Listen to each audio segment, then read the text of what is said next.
Hey guys, it's Trisha. Welcome back to my channel.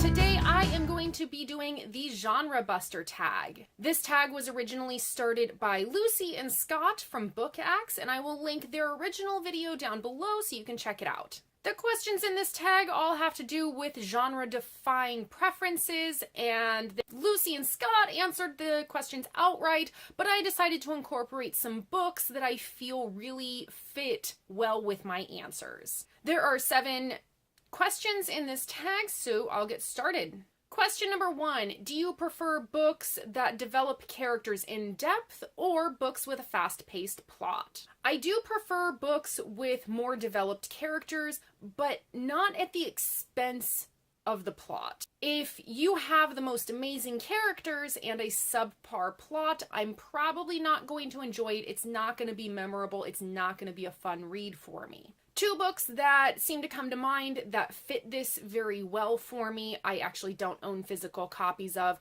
One is The Sleepwalker by Chris Bojalian. It has very well developed characters, but with a slower plot. The plot is still very well done despite the fact that it moves slower, but I feel like that is one that fits really well. The other book that I feel that really captures my feelings on this question is Red Rising by Pierce Brown.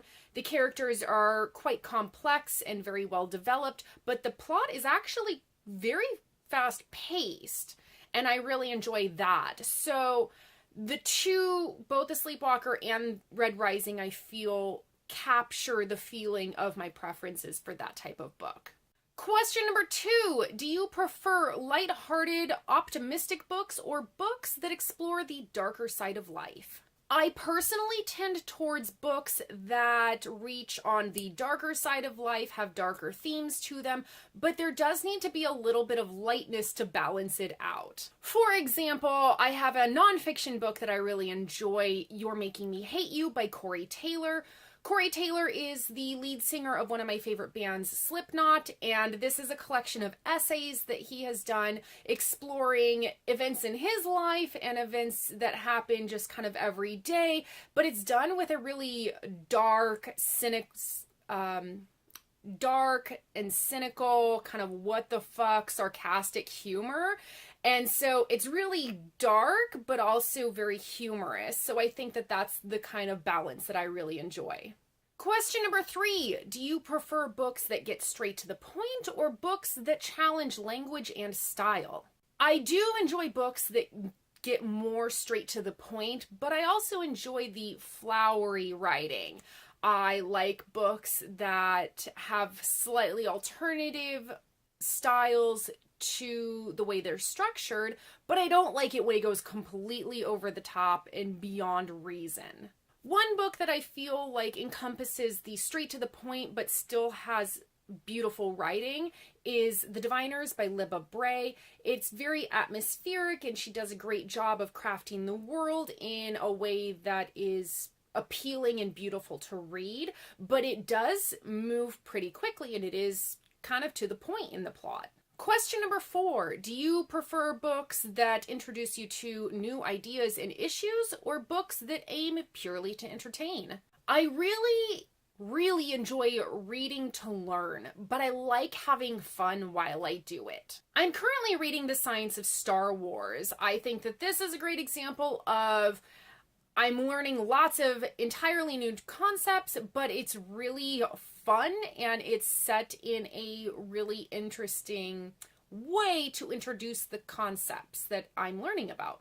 But despite the fact that I do like to learn new things when I read, I every once in a while like to pepper in something that is a little bit of like kind of cotton candy and doesn't take a lot of brain power.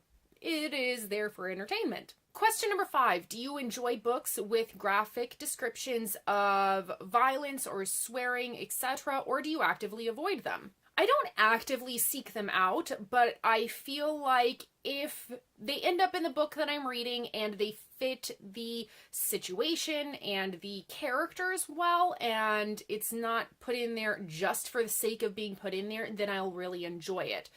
Again, Red Rising is a great example of this. The violence in the book does make sense. The same thing with the Song of Ice and Fire series by George R.R. Martin. It makes sense. It's not in there just for the sake of being in there. Question number 6. Do you typically go for a specific genre, and why? I do tend to read mostly fantasy and light sci-fi because I really like to imagine a world that is bigger and beyond our own. But I am challenging myself to read beyond that. I am reading literary fiction, I'm reading nonfiction, I'm reading history books, so I am actively seeking to work beyond my preferences and trying to pepper those in between the books that I'm reading from my preferred genres. Question number 7, what is your favorite genre-busting book? Now, I don't like to pick favorites. I feel like I have different favorites for different seasons or different times of year or wherever I am in my life, but I do have 2 that I feel like are really high up there. I have an old favorite and a new favorite. For my new favorite, it is, again, I've mentioned it a couple times in this video already, Red Rising by Pierce Brown. Red Rising is dystopian, it is political, it is sci-fi, it's got dashes of folklore, all set in space. So to me, this is one that I went in expecting one thing and got so much more out of the genres than I thought that I would. And for an old favorite, it is A Great and Terrible Beauty by Libba Bray.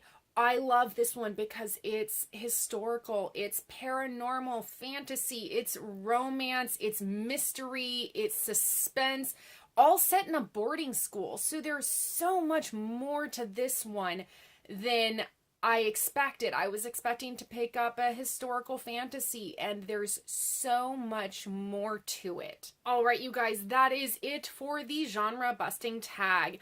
I am going to tag Hannah from The Rainy Reader, Gabby from Gabs About Books, and Rebecca from Rebecca's Grotto. If you guys have any amazing genre-defying books that you have read recently or some of your favorites, please leave them in the comments down below. I'd love to hear about them. I'm always looking for new complex reads that don't fit quite into any one genre. And if you've read any of the books that I have mentioned, also let me know what you thought about them. Did you like them? Did you not like them? How did you think about them not fitting into any one particular genre? All right, you guys, I'll see you in my next video. Bye!